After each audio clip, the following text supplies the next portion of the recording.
Hello students, welcome to science वाला भैया। तो आज हमारा वुमेन रिप्रोडक्शन का लेक्चर नंबर 10 है। तो चलिए देखते हैं कि हम लोग आगे क्या पढ़ने वाले हैं और पिछले क्लास में हम लोग क्या पढ़े थे। ठीक है, तो चलिए। तो पिछले क्लास में हम लोग देखे थे एलएच और एफएसएच का सारा ओव्यूलेशन टाइम में कि क्या क्या इफेक्ट होते हैं, ये सब हम लोग पढ़े थे कि एलएच एंड एफएसएच का फंक्शन क्या क्या है। फिर इससे पहले हम लोग पढ़े थे primary oocyte, secondary oocyte, tertiary oocyte, then फिर ग्राफियन फॉलिकल्स। हम लोग इतनी सारी चीजें पढ़े थे। अगर इसकी वीडियो आप लोग को लेक्चर चाहिए होगा तो प्लीज चैनल में जाके आप लोग उसको देख सकते हैं। ठीक है, तो आज हम लोग चलते हैं आगे का, कंटिन्यू करते हैं टॉपिक को। हम थे ओव्यूलेशन टॉपिक पे। ठीक है, तो चलिए पढ़ते सबसे पहले ओव्यूलेशन।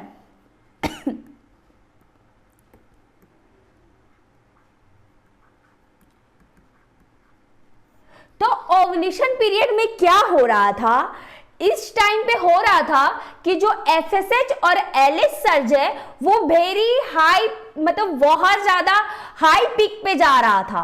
मतलब एलएच और एफएसएच जो हार्मोन्स है वो हाई पिक में जा रहे थे, जिसको हम लोग सर्ज बोले थे।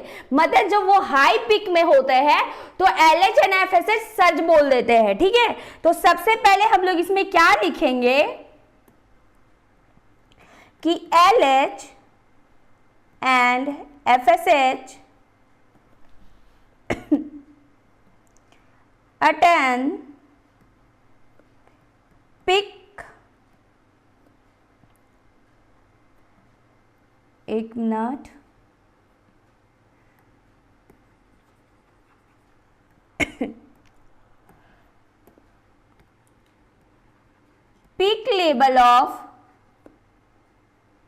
peak level in middle of the cycle। अब ये क्या है, तो मैंने टोटल आपको 3 फेजेस बताए थे। सबसे पहले क्या क्या फेजेस थे, अगर आप लोग को याद होगा तो प्लीज कमेंट जरूर करें। ठीक है, तो इसमें जितने भी फेजेस होते हैं उसी के मिडल जो साइकिल चलता था आपका, उसकी जो मिडल फेज है उसको हम लोग ओव्यूलेशन पीरियड कहते हैं, जो 14 डेज में आता था। ठीक है, तो इसमें जो 14 डेज में आता है उस टाइम क्या बोल रहा है कि ये जो एलएच और एफएसएच सर्च है वो पीक लेवल को अटेंड कर लेते हैं। कब? Middle of the cycle. जो मेंस्ट्रुअल साइकिल चल रहा होता है 28 डेज का, जनरली 28 डेज का ही होता है, लोगों का और आगे पीछे हो सकता है 2-5 दिन, पर ये जनरली 28 डेज का साइकिल होता है। उसके मिडल में जो चीज फेज आते हैं उसी को हम लोग ओव्यूलेशन फेज कहते हैं। और उसी टाइम क्या होता है, ये जो एलएच और एफएसएच है वो अटेन करता है पीक लेवल। ओके, देन फिर हम लोग देखते हैं LH surge induces Graafian follicle rupture, ovulation, release of ovum।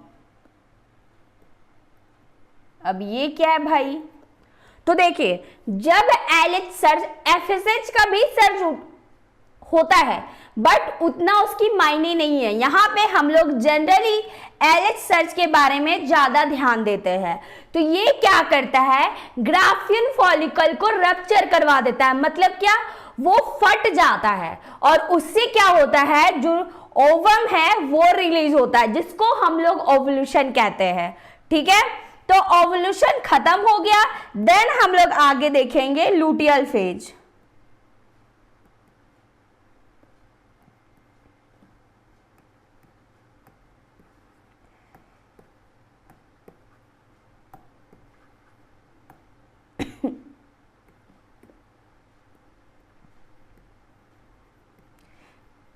आप लोगों को क्या याद आ रही है सारी फेजेस? क्या लूटियल फेजेस का एक और नाम था? जल्दी से आप लोग कमेंट में बताएं कि लुटियल फेज का सेकेंड नाम क्या था। ठीक है, तो चलिए हम लोग फिर लुटियल फेज में देखते हैं कि क्या होता है। तो इसमें क्या होता है कि जो ग्राफियन फॉलिकल है वो ट्रांसफॉर्म हो जाते हैं किसमें, कॉर्पस लुटियम में। जब आपका ओवम रिलीज हो जाता है ग्राफियन फॉलिकल से, तो जो बचे हुए पार्ट होते हैं उसको हम लोग कॉर्पस लुटियम कह देते हैं। ठीक है, चलिए तो इसमें क्या होता है, Graafian follicle transform into corpus luteum। Okay, अब ये कॉर्पस लुटियम का क्या काम है भाई, तो सुनिए, ये जो कॉर्पस लुटियम है ये अगर फर्टिलाइजेशन हो जाता है तो ये प्रोजेस्टेरोन को रिलीज कर करके इंडोमेट्रियम में इसको मतलब इंडोमेट्रियम को एक ही तरीके से रखने की काम करती है। अब भाई क्या, तो सुनिए, अगर आपका प्रोजेस्टेरोन कॉर्पस लुटियम से लगातार सीक्रेट होता रहेगा तो वो जो प्रोजेस्टेरोन है वो इंडोमेट्रियम के लेयर को टूटने नहीं देगा, वो इंडोमेट्रियम को हमेशा बनाए रखेगा, उसको ब्रेक होने नहीं देगा। क्यों, क्योंकि इंडोमेट्रियम की लेयर में ही तो इम्प्लांटेशन होता है ना, इसीलिए। तो हम लोग इसमें क्या बोलेंगे, पर बाय द वे अगर फर्टिलाइजेशन नहीं होता है तो फिर क्या होगा, कॉर्पस ल्यूटियम है वो प्रोजेस्टेरोन को सीक्रेट नहीं करेगा, देन इंडोमेट्रियम आपका टूट जाएगा एंड आपका फिर से मेंस्ट्रुअल साइकिल मेंस्ट्रुअल पीरियड जो है वो स्टार्ट हो जाता है। ठीक है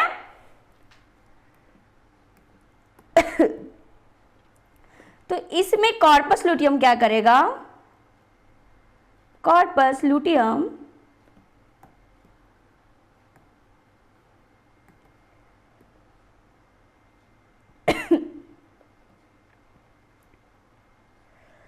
secrete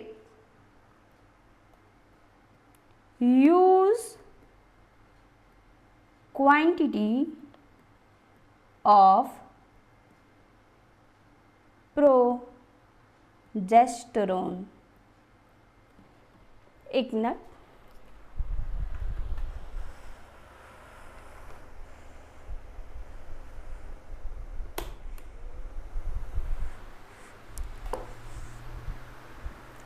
उसके बाद क्या होता है, जो ये प्रोजेस्टेरोन है वो मेंटेन करके रखता है किसको भाई, वॉल ऑफ इंडोमेट्रियम को। ठीक है, तो ये क्या करता है, maintains endometrium in glandular and secretory phase। तो अब आपको समझ में आया ये लुटियल फेज क्या है। तो ये है कि आपका जो प्रोजेस्टेरोन है वो मेंटेन करता है इंडोमेट्रियम को, कब भाई, जब इंडोमेट्रियम आपका ग्लैंडुलर स्टेज में रहता है एंड सिक्रेटरी स्टेज में रहता है। जब कुछ सिक्रीशन होता है इंडोमेट्रियम में, इसीलिए उसको हम लोग सेक्रेटरी फेज कहते हैं, मतलब कुछ उससे रिलीज होता है। ठीक है, देन फिर हम लोग देखते हैं आगे और ये क्यों, अभी मैंने बताया कि अगर इंडोमेट्रियम आपका मेंटेन रहेगा तो हेल्प किस में करेगा, इम्प्लांटेशन में। तो हम लोग लिख सकते हैं नेसेसरी फॉर इम्प्लांटेशन।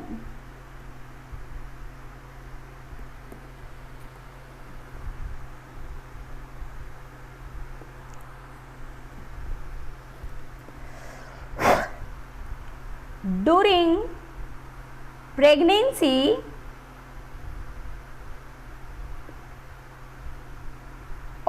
events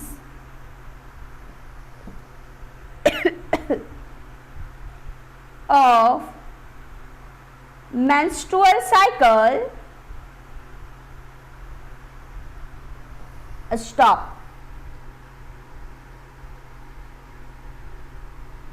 अब ये क्या है, तो सुनिए, अगर आपकी प्रेगनेंसी अगर स्टार्ट हो जाती है तो क्या होता है, अगर प्रेगनेंसी स्टार्ट हो जाएगा फिर मेंस्ट्रुअल साइकिल की जो जितनी भी इवेंट्स है वो क्यों होगी भाई, क्योंकि अगर प्रेगनेंसी स्टार्ट होती है तो इंडोमेट्रियम तो टूटेगा ही नहीं, वो तो मेंटेन रहेगा प्रोजेस्टेरोन के कारण। तो अब इसीलिए बोल रहा है कि अगर प्रेगनेंसी हो जाता है तो जितने भी इवेंट्स होते हैं मेंस्ट्रुअल साइकिल के वो स्टॉप हो जाते हैं।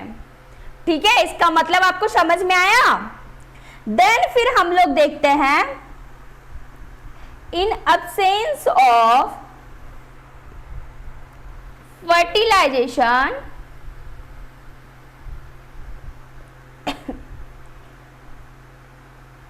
कॉर्पस लूटियम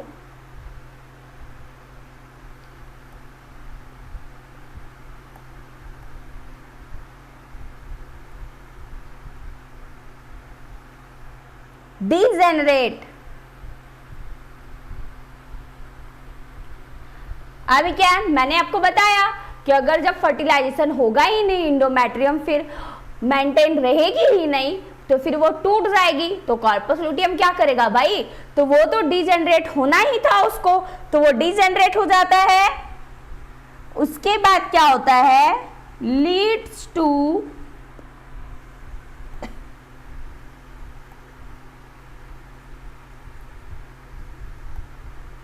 मैं इसको स्टेप वाइज करके बताती हूं। सबसे पहले कॉर्पस लूटियम डिजेनरेट होंगे, देन ये क्या करेगा, लीड्स टू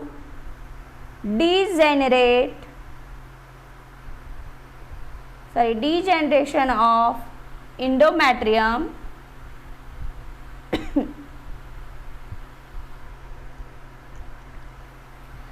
उसके कारण क्या होता है, मेंस्ट्रुएशन।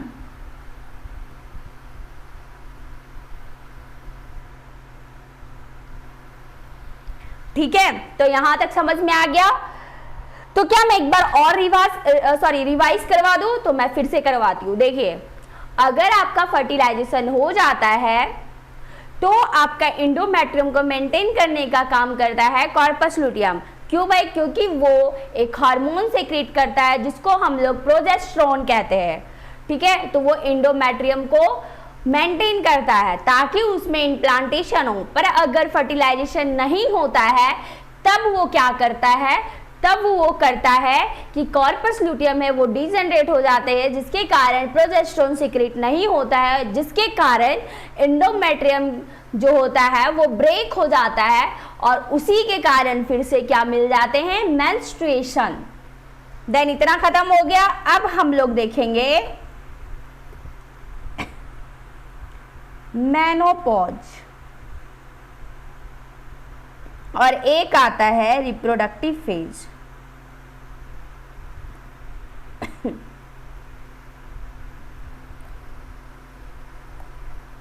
तो सबसे पहले मेनोपॉज क्या है, तो जो मेंस्ट्रुअल साइकिल का अगर स्टार्टिंग था उसको हम लोग क्या बोले थे, मेनार्क। तो आज हम लोग मेनोपॉज पढ़ रहे हैं। मतलब क्या, आफ्टर 50 इयर्स मेनोपॉज होता है, मतलब मेंस्ट्रुअल साइकिल जो होता है, मेंस्ट्रुअल पीरियड होता है वो रुक जाता है, उसका 50 इयर्स तक ही रहता है। उसके बाद मेंस्ट्रुअल साइकिल का कोई भी इफेक्ट फीमेल बॉडी पे नहीं होता है। ठीक है, तो ये क्या है, मेंस्ट्रुअल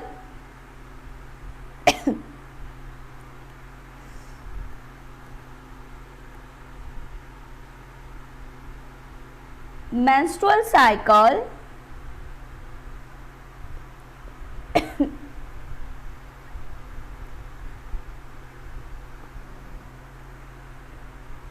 एक मिनट, साइकिल सीजेस या स्टॉप भी बोल सकते हैं, around 50 years of age. Okay, अब ये क्या है रिप्रोडक्टिव फेज भाई? तो ये आपका बिटवीन मेनार्क एंड मेनोपॉज है रिप्रोडक्टिव फेज। मतलब क्या? आपका मेंस्ट्रुअल साइकिल से स्टार्ट और मेंस्ट्रुअल साइकिल स्टॉप के बीच में जितने भी फेज है, मतलब उसके बीच में जितने भी चीजें हो रही है वो आपके रिप्रोडक्टिव फेज के अंदर आता है। मतलब मेनार्क मेंस्ट्रुअल साइकिल स्टार्ट होने से मेंस्ट्रुअल साइकिल खत्म होने तक के बीच के चीजों को हम लोग रिप्रोडक्टिव फेज कहते हैं। मतलब उस फेज को चीजों को नहीं, उस फेज को हम लोग रिप्रोडक्टिव फेज कहते हैं। कब का? जब से आपके मेंस्ट्रुअल पीरियड स्टार्ट हो रहे हैं एंड मेंस्ट्रुएशन आपके खत्म हो रहे हैं, तब तक के फेज को हम लोग रिप्रोडक्टिव फेज कहते हैं। ठीक है, तो ये क्या हो जाएगा? Between menarche and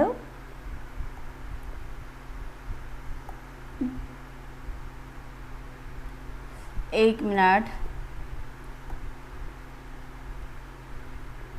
and menopause. ठीक है, अब इससे आगे हम लोग पढ़ेंगे कि मैंने आपको जब बताया था कि जो ये प्रोसेस होती है oogenesis की, वो हम मतलब फीमेल्स में वो एम्ब्रियोनिक स्टेज में ही स्टार्ट हो जाता है। जब वो एम्ब्रियोनिक स्टेज मदर्स के स्टोमक के अंदर रहती है तभी से वो स्टार्ट हो जाता है। मतलब क्या है कि वो उस टाइम म्यूसिस 1 स्टार्ट कर चुकी होती है, पर वो खत्म होता है प्यूबर्टी एज में, और फिर म्यूसिस 2 उस टाइम स्टार्ट होता है जो खत्म होता है at the fertilization, as the time of fertilization. मतलब जब फर्टिलाइजेशन का टाइम आता है तब म्यूसिस 2 आपका कंप्लीट होता है। वही चीज हम लोग अभी देखने वाले हैं।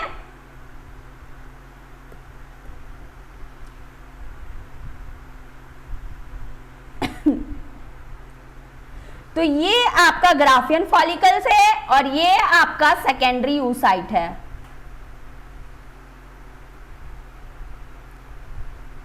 मैं तब तक इसको सेकेंडरी oocyte कहूंगी जब तक स्पर्म जो है वो जोना पेलुसिडा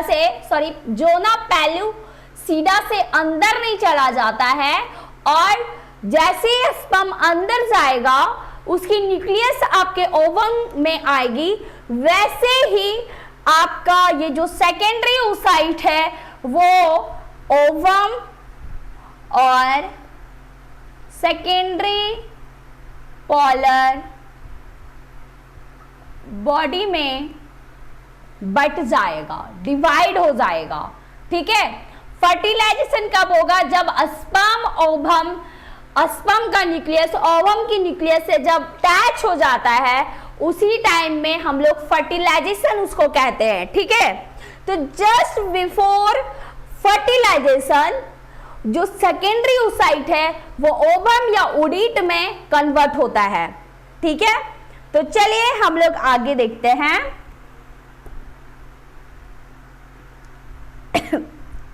तो ये आपका सेकेंडरी oocyte है।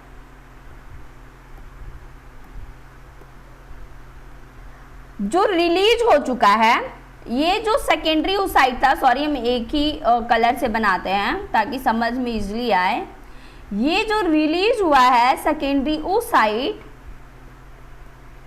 तो ये आपका सेकेंडरी oocyte है, और इसी के बाहर में एक स्पेस होता है, और ये जो ये जो सेकेंडरी oocyte का मेम्ब्रेन है, इसको हम लोग कहेंगे विटेलाइन मेम्ब्रेन। ठीक है, और ये जो विटेलाइन मेम्ब्रेन के ऊपर में स्पेस होता है, जिसको हम लोग कहते हैं पेरीविटेलाइन स्पेस। क्या कहते हैं? पेरीविटेलाइन स्पेस। ठीक है, अब इसके ऊपर में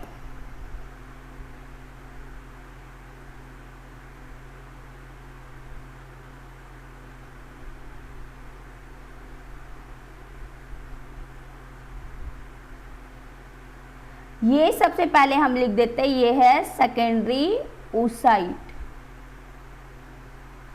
ठीक है, इसके ऊपर में ये जो पोर्शन है इसको हम लोग जोना पेलुसिडा कहेंगे। जोना पेलुसिडा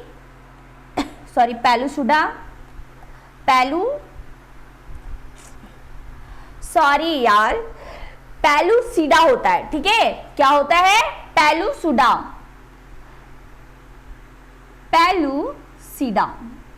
ये होता है, जोना पेलुसिडा। ओके, उसके बाद इसके ऊपर और भी चीजें होती है, ऐसे ऐसे करके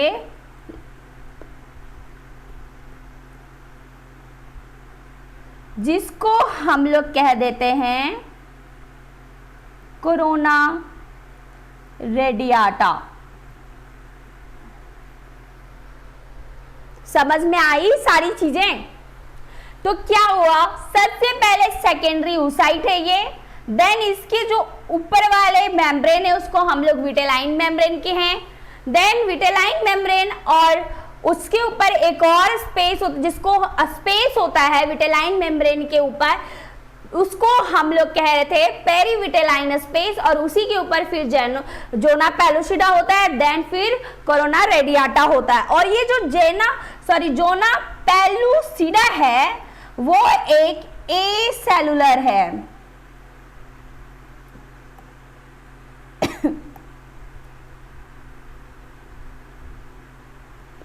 समझे कि इसमें जितनी भी सारी चीजें हैं उसमें से बस एक जोना पेलुसिडा है जो एसेलुलर है। ठीक है, अब हम लोग इससे आगे चलते हैं। जैसे देखिए यहाँ पे ये आपका ओवम या सेकेंडरी oocyte है, जब तक स्पर्म है वो जोना पेलुसिडा से टच ना करे, ये अंदर ना आ जाए, तब तक हम लोग इसको सेकेंडरी oocyte कहते हैं। नहीं तो जनरल उसके बाद जैसे स्पर्म यहाँ तक आती है तब इसको हम लोग ओवम कहते हैं। तो यहाँ पे देख लीजिए कितने सारे स्पर्म अंदर घुसने की कोशिश कर रहे हैं, पर जैसे ही फर्स्ट स्पर्म आपका जोना पेलुसिडा के अंदर घुसता है तब वो जोना पेलुसिडा है वो क्या करता है, पूरे अपने टेक्सचर को हार्ड कर देता है ताकि और भी स्पर्म अंदर ना जा पाए, क्योंकि और भी स्पर्म जाएंगे तो पॉलीस्पर्मी का केस बनेगा जो वैलिड नहीं है। इसीलिए जोना पेलुसिडा है वो हार्डनिंग ऑफ मतलब खुद के जो स्ट्रक्चर है उसको हार्ड कर देता है ताकि और स्पर्म अंदर घुस ना पाए। बस इतना ही चीज है। उसी के ऊपर फिर देख सकते हो आप कि कोरोना रेडियाटा है और जो जोना पेलुसिडा है, और अंदर के विटेलाइन मेम्ब्रेन है उसके बीच के स्पेस को हम लोग कहे पेरीविटेलाइन स्पेस। ये जो आपका ये जो चीजें हैं इसको हम लोग विटेलाइन मेम्ब्रेन कहेंगे। ओके, देन हम लोग आगे चलते हैं।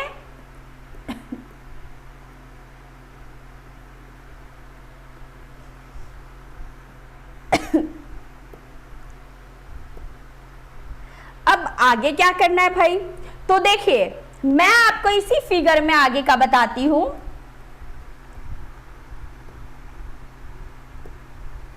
ये है जो स्पर्म है वो आने की कोशिश कर रहे हैं, पर एक स्पर्म है जो इसमें घुस जाता है।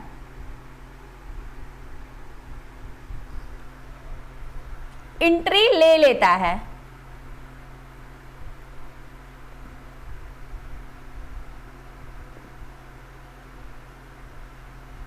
ठीक है, अब ये जैसे एंट्री लेता है, जो जोना पेलुसिडा का जो लेयर है वो क्या होता है, पूरे तरीके से हार्ड हो जाता है।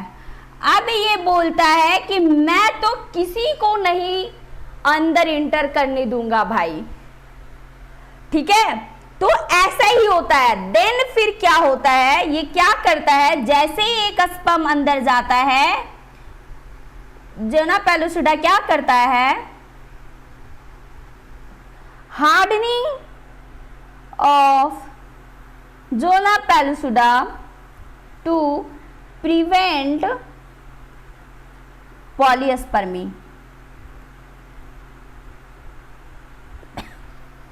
ठीक है, ये हो गया। देन देखेंगे हम लोग कि स्पर्म अंदर जैसे वो इंटर करता है, उसके बाद वो क्या करता है, अपने ये जो स्पर्म है वो अंदर इंटर करता है और यहां पे अपना न्यूक्लियस को रिलीज कर देता है। और जैसे ही ये इंटर करता है, वैसे ही जो सेकेंडरी oocyte है वो दो भागों में बट जाती है। पहला जो होता है आपका, और इसको हम लोग कहेंगे ओवम, और जो दूसरा होगा इसको हम लोग कहेंगे सेकेंडरी oocyte।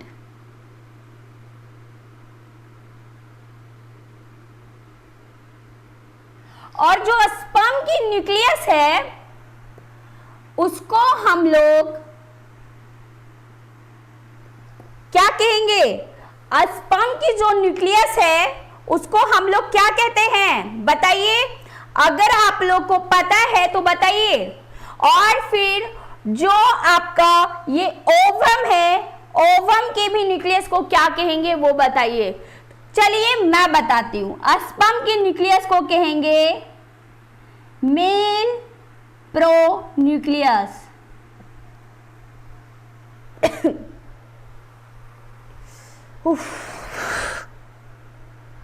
एक मिनट,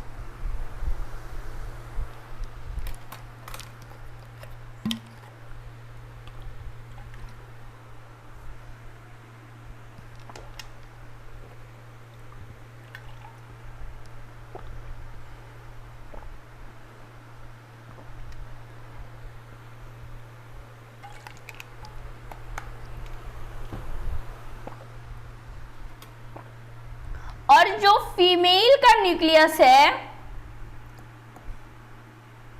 एक मिनट, ये आपका सेकेंडरी oocyte है, अलग कलर से कर देती हूँ ताकि दिक्कत ना हो समझने में। और ये जो न्यूक्लियस है ये है फीमेल प्रोन्यूक्लियस। ठीक है, मैं इसको अच्छे से ही लिख देती हूँ, एक मिनट, ये थोड़ा ज़्यादा ही हो गया। इसको हम लोग कहेंगे फीमेल प्रोन्यूक्लियस। ठीक है, तो ये सब चीज़ें हैं। तो जैसे ही स्पर्म इसमें इंटर किया और जस्ट बिफोर फर्टिलाइजेशन आपका जो मियोसिस 2 है वो कंप्लीट हो जाता है। तो क्या होता है एक मिनट, कलर मैं चेंज कर लेती हूँ।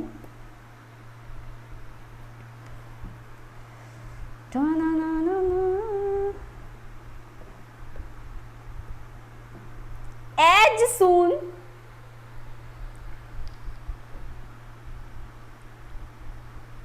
एज जो स्पर्म है, जो स्पर्म है वो ओवम से, स्पर्म है, एक minute,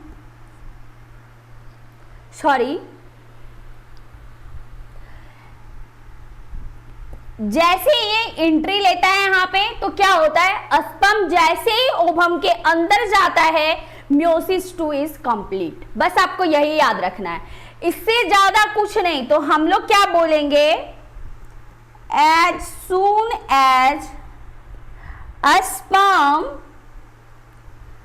enters ovum, meiosis 2 is completed। खत्म। आपको बस यही याद रखना है, इससे ज्यादा याद नहीं रखने की जरूरत है आपको, ठीक है। तो चलिए एक बार ये सब मैं लिख लेती हूँ, देन आज का सेशन क्या करें, आज का सेशन यही खत्म करें या आगे चले। चलिए पहले लिख लेते हैं, उसके बाद आज का सेशन यही खत्म कर देंगे।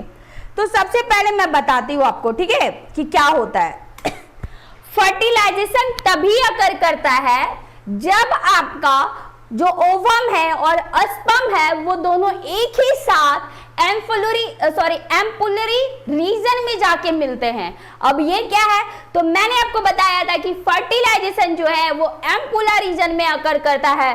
जैसे मैंने ये बताया था, यू लाइक स्ट्रक्चर बनता है आपका फीमेल रिप्रोडक्टिव ऑर्गन में, तो उसी में जब ये वाला जो यहाँ वाला पार्ट होता है इसी को हम लोग एम्पुलरी रीजन कहते हैं, जो आपका वाइड रेंज होता है, ठीक है। तो वही बोल रहा है कि जब स्पर्म और ओवम एक ही साथ वो रीजन में आएंगे तभी फर्टिलाइजेशन होगा, ठीक है। उसके बाद क्या है कि जरूरी नहीं है कि हर सेक्सुअल इंटरकोर्स के टाइम पे ही हर सेक्सुअल इंटरकोर्स पे आपका प्रेगनेंसी हो, ऐसा कुछ जरूरी नहीं है कि वो प्रेगनेंसी तक ले जा सके।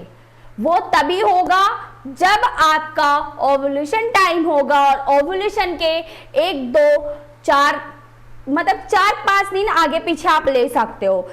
और ओव्यूलेशन टाइम कब होता है, मेंस्ट्रुअल साइकिल के मिडिल जो होता है उसी के मेंस्ट्रुअल साइकिल जो होता है उसी के जो मिडिल फेज है वहीं पे हम लोग को ओव्यूलेशन टाइम मिलता है, और उसी दौरान जो होता है वो प्रेगनेंसी के चांसेस ज्यादा रहते हैं। तो आज के लिए हम इतना ही करते हैं, आगे हम लोग नेक्स्ट सेशन में देखेंगे कि हम लोग को क्या पढ़ना है। Thank you so much.